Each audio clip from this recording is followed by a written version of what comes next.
Fala galera, bem-vindos de volta ao canal Tudo é História.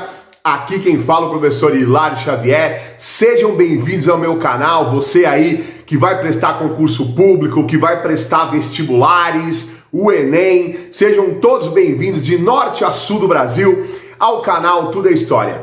Meus caros, estou de volta com uma aula extremamente importante para a sua preparação.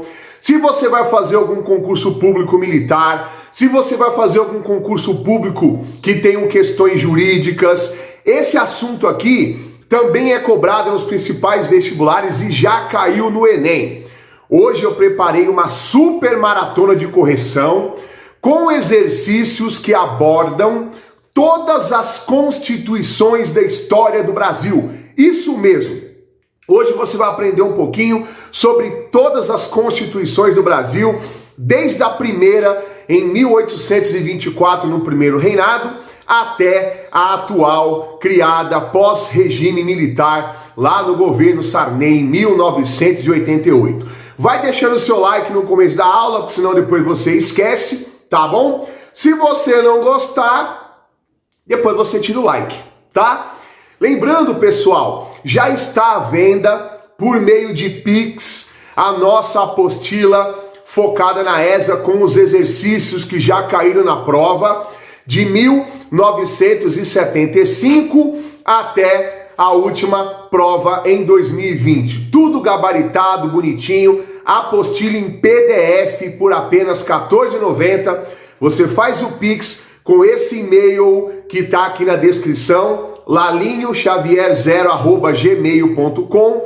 Você me manda o comprovante do Pix nesse e-mail e no mesmo e-mail eu mando para você a apostila em PDF. Ficou muito bacana, beleza? Ajude o canal Tudo é História. Todo o dinheiro arrecadado com essa venda é usado para melhorar o canal, tá bom?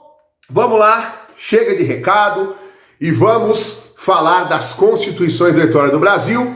De vez em quando eu tenho que olhar para baixo, pessoal, para ler o exercício e depois eu explico para vocês a resposta correta, tá bom? Vamos lá. Primeiro exercício aparecendo aí. Leia o texto a seguir. O sistema criado pela Carta de 1824 e calcado sobre a tradição portuguesa assume caráter próximo à oligarquia que o imperador preside. A supremacia da coroa mitiga-se por órgãos de controle saído das entranhas monárquicas, o Senado e o Conselho de Estado, e por via de um órgão dependente da eleição à Câmara dos Deputados. Ao outorgar a Constituição de 24, Dom Pedro I insistiu no modelo absolutista ao Brasil, como o texto acima evidencia nas palavras do historiador Raimundo Faoro. O modelo político imposto por Dom Pedro I ao Brasil, através da carta outorgada em 1824, permitiu. Bom, gente, olha só, vamos lá por partes. A primeira Constituição que os deputados criaram logo após a independência do Brasil, apelidada de Constituição da Mandioca, aquela, na verdade, o Dom Pedro não aceitou, porque ela pretendia limitar os poderes dele. Rasgou a Constituição, jogou fora, mandou prender deputados no episódio chamado Noite da Agonia. Ele montou uma comissão com alguns aliados dele, capitaneados por José Bonifácio, e foi esse grupo que criou um outro texto constitucional. E esse sim, o Dom Pedro aceitou, porque não só não limitava os poderes dele, como ampliava os poderes da monarquia. Essa primeira Constituição, como vocês podem ver no texto, ela foi apenas outorgada, porque ela foi posta em vigor pelo Executivo, mas não foi uma Constituição apreciada como um todo pelo Legislativo, tá bom? E aqui o exercício quer saber, né, o modelo aí adotado nessa Constituição, as características dela. Estou aqui fazendo hora para que vocês tenham tempo de ler as alternativas. A resposta correta, coleguinhas, é a alternativa E, a subordinação do poder da igreja ao poder do imperador. Por quê? Uma das características dessa Constituição de 24 era o regime de padroado, ou seja, a Igreja Católica no Brasil estava sob controle do Estado. O Brasil era um Estado católico e a Igreja Católica no Brasil estava sob o comando da monarquia. Isso lá na frente vai causar uma confusão na época do Dom Pedro II e o Papa Pio IX envolvendo a maçonaria. Porém, uma das características dessa Constituição era a Igreja Católica atrelada ao Estado, regime de padroado, tá bom? Depois me manda aí nos comentários ao final dessa aula qual foi o seu índice de acerto. Então, alternativa, o exercício número 1, alternativa E, um exercício sobre a Constituição de 24. Ela é tão importante que eu coloquei mais um da Constituição de 1824. A Constituição de 24, elaborada por homens probos e amantes da dignidade imperial e da liberdade dos povos, segundo o imperador Dom Pedro I, continha uma novidade em relação ao projeto de Constituição de 23, a criação do poder moderador. Assinale a alternativa que melhor define esse poder. Gente, quando o assunto é Constituição de 1824, vai por mim. A característica mais importante dela, né? Ela que definiu o voto censitário, o cara tinha que comprovar a renda para votar, somente homens votavam. Era uma Constituição que manteve vários privilégios da elite agrária, como a manutenção do trabalho escravo. A grande novidade foi a criação de um quarto poder chamado de poder moderador. Então, além dos tradicionais, executivo, que era o próprio imperador, o legislativo, né, o Senado e a Câmara dos Deputados, e o judicial, né, o poder judiciário, foi criado um quarto poder que também era de uso exclusivo do imperador, o chamado poder moderador, que em tese foi criado para mediar todos os poderes. Só que através do poder moderador, o Dom Pedro podia fechar o parlamento, fechar o Senado, dissolver assembleias, ele podia demitir ministros, escolher ministros, demitir o primeiro-ministro, ou seja, o que era para servir como um poder mediador, na prática, colocava o imperador do Brasil acima de todos os poderes, porque além do moderador, ele já tinha o poder executivo em mãos, tá bom? A resposta correta, já deram uma lida aí? Alternativa D de dado, leia com atenção. O poder moderador era o quarto poder do Império e era exercido pelo imperador Dom Pedro I. Com base nesse poder, o imperador podia dissolver a Câmara dos Deputados, aprovar e suspender resoluções dos conselhos provinciais e suspender resoluções, entre outras prerrogativas. O homem tinha poderes quase que ilimitados, tá bom? Vamos lá então, pessoal. Seguindo a ordem histórica, o próximo exercício é sobre a Constituição de 1891, a primeira da República, criada lá no governo do Marechal Deodoro da Fonseca, que foi o homem que proclamou a República. É a primeira da República e segunda Constituição da nossa história. Vamos lá? Vamos resolver o exercício? Marque a alternativa que contém algumas das mudanças provocadas pela Constituição de 1891. Bom, gente, essa Constituição, inspirada na Constituição dos Estados Unidos, tanto é que o nome do Brasil nessa época era República dos Estados Unidos do Brasil, ela trouxe de volta a organização em 3 poderes apenas: executivo, na figura do presidente, o legislativo bicameral, o Congresso e o Senado, e o Poder Judiciário, tá bom? Uma das novidades dessa Constituição é que foi implantado um Estado laico pela primeira vez na história do Brasil. O Brasil deixou de ter religião oficial e passou a permitir todos os credos. Essa Constituição tirou o caráter censitário para o indivíduo ter direito de voto, porém manteve a ideia de somente voto para homens maiores de idade alfabetizados. Mulheres não votavam, militares de baixa patente não votavam, mendigos não votavam e clérigos também não votavam. Essas são as principais características da Constituição de 1891, Governo Deodoro, República da Espada, tá bom? A resposta correta é a alternativa A de aprovação. O Estado brasileiro passou a ter 3 poderes independentes, executivo, legislativo e judiciário. Além disso, eliminou-se o voto censitário. Homens a partir de 21 anos poderiam votar, porém analfabetos e mulheres continuaram sem o direito de voto. Beleza, pessoal? Exercício top que te ajuda a decorar as principais características da Constituição de 1891. E o like? Não vai esquecer o like, hein, pessoal? Bom, exercício 4, sobre a Constituição de 1934, a primeira Constituição feita pelo Vargas, né, porque ele acabou criando 2 durante a era Vargas. Essa Constituição aqui foi criada num contexto de final de governo provisório. O Getúlio Vargas, pressionado pela Revolução de 32, desencadeada pelos paulistas, ele convocou a Assembleia Nacional Constituinte para elaborar uma nova Constituição para o Brasil. Terceira da nossa história, segunda da era republicana. Para alguns especialistas no mundo do direito, essa foi uma das melhores constituições que o Brasil teve na República, de inspiração social-democrata. Ela se inspirou na Constituição da República de Weimar, que estava em vigor na Alemanha, tá bom? Vamos lá. A Constituição Federal Brasileira de 1934, a segunda da República, manteve a base liberal e democrática da anterior, mas incorporou novidades importantes. Entre elas, gente, essa Constituição aqui, ela foi marcada por 2 novidades extremamente importantes. Foi nessa Constituição que o Getúlio Vargas permitiu pela primeira vez na história do Brasil que as mulheres pudessem votar e também pudessem se candidatar. Ele deu igualdade política entre homens e mulheres, concedendo a elas o direito de voto e o direito de se candidatarem.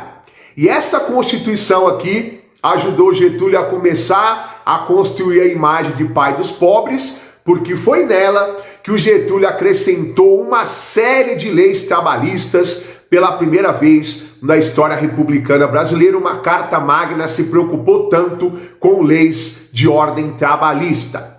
Para esse exercício aqui, a resposta correta é a alternativa E. O direito de voto feminino, a legislação trabalhista, o salário mínimo para os trabalhadores e a criação da justiça eleitoral e do trabalho.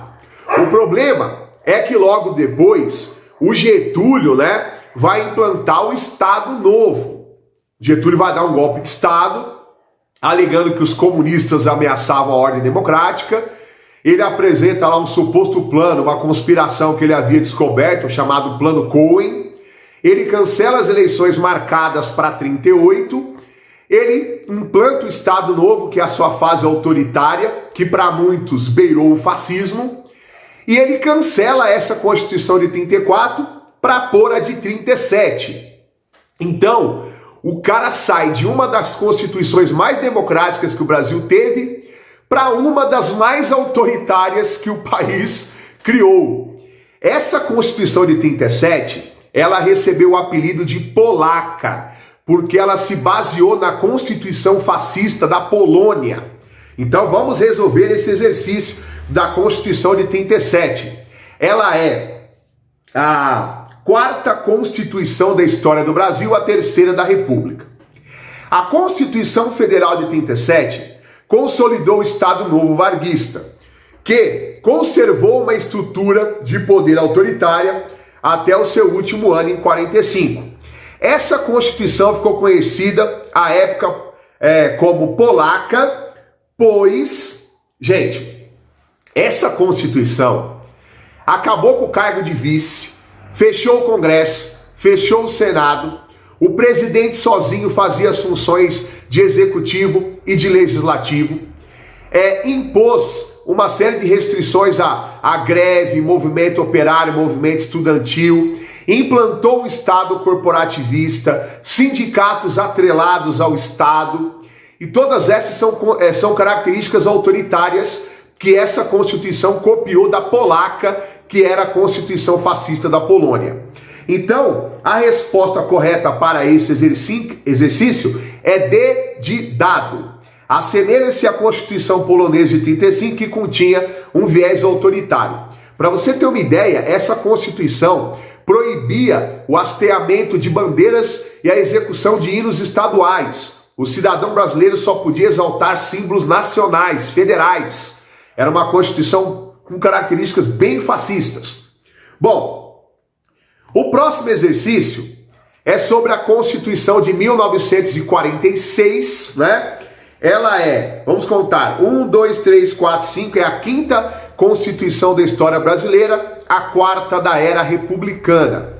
A Constituição de 1946 foi posta em vigor pelo general Eurico Gaspar Dutra, primeiro presidente da República Populista, primeiro presidente depois de 15 anos de Era Vargas.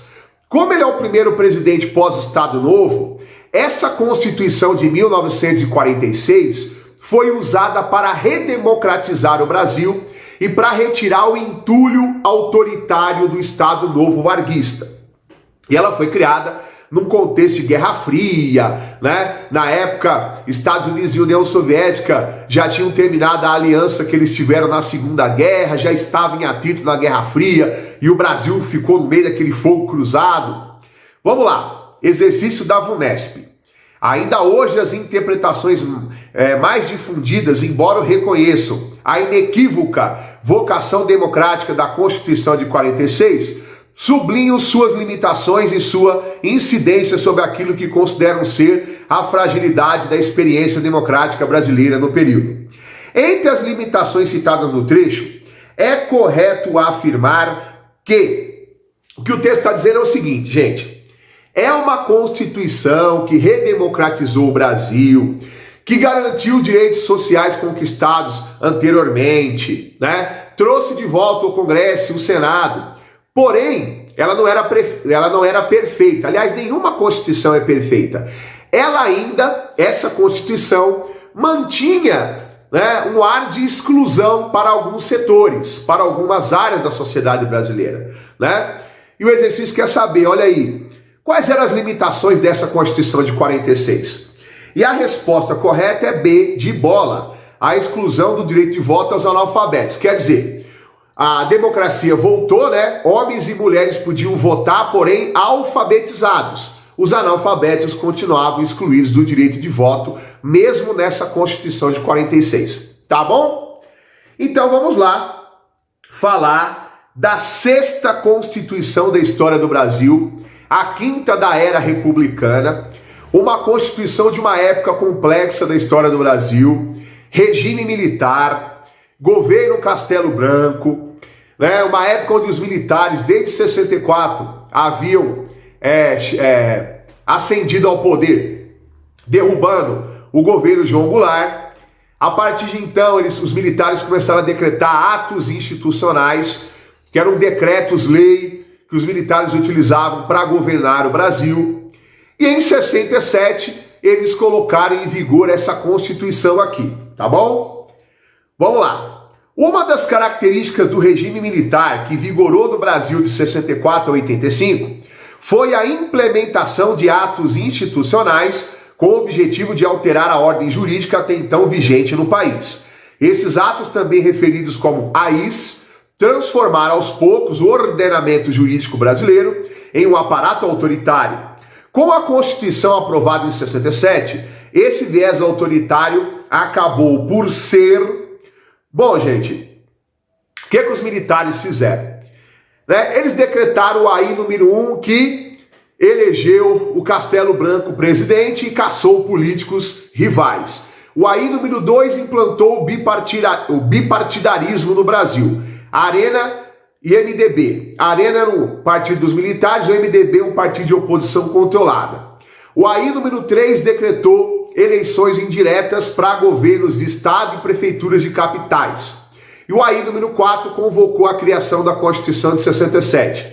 O AI número 5, já no governo Castelo Branco, foi o mais autoritário do regime militar impôs censura, cassações, deu poder executivo, acabou com habeas corpus, etc. e tal. Muita gente diz que essa Constituição de 67 foi criada para que os atos institucionais fossem postos dentro do texto da Constituição para ganhar ar de legalidade, né, para ganhar suporte jurídico e para enfraquecer qualquer ato de oposição a eles. A resposta correta é dedidado, incorporado pelos artigos da Constituição, ou seja, os atos institucionais foram incorporados pela Constituição de 67. E o último exercício, abordando a 7ª Constituição da história brasileira, que já está na hora de alterar, hein, gente? Fazer uma reforminha aí, hein? De 1988 para cá, o mundo mudou, o Brasil mudou, né? Tá mais que na hora. Vamos lá, o exercício da Unesp. A respeito da Constituição de 1988, é correto afirmar que... Bom, gente, essa Constituição aqui foi criada num contexto de redemocratização do Brasil, pós-regime militar, governo Sarney. Era necessário retirar toda a legislação autoritária da época do regime militar. Foi uma Constituição difícil para ser elaborada, tinha muito lobismo, interesses, os movimentos sociais queriam que seus direitos fossem mantidos, né? Do outro lado tinha setores industriais e agrários que não queriam a extensão de direitos, cada um defendendo, né, a sua praia. E essa Constituição aqui, que foi liderada pelo famoso Ulisses Guimarães, foi uma das mais longas e demoradas da história do Brasil, né? Os caras não podiam errar, né? 3 anos para ser elaborada praticamente. E essa aqui é chamada de Constituição Cidadã, porque foi uma das primeiras constituições a transformar em crime práticas racistas. Essa Constituição garantiu diversos direitos sociais e trabalhistas. Claro que de 88 para cá ela já foi dilacerada por causa das emendas constitucionais que cada presidente acrescenta ou exclui, né? Claro que com a conivência e aprovação de parlamentares. A resposta correta é a C.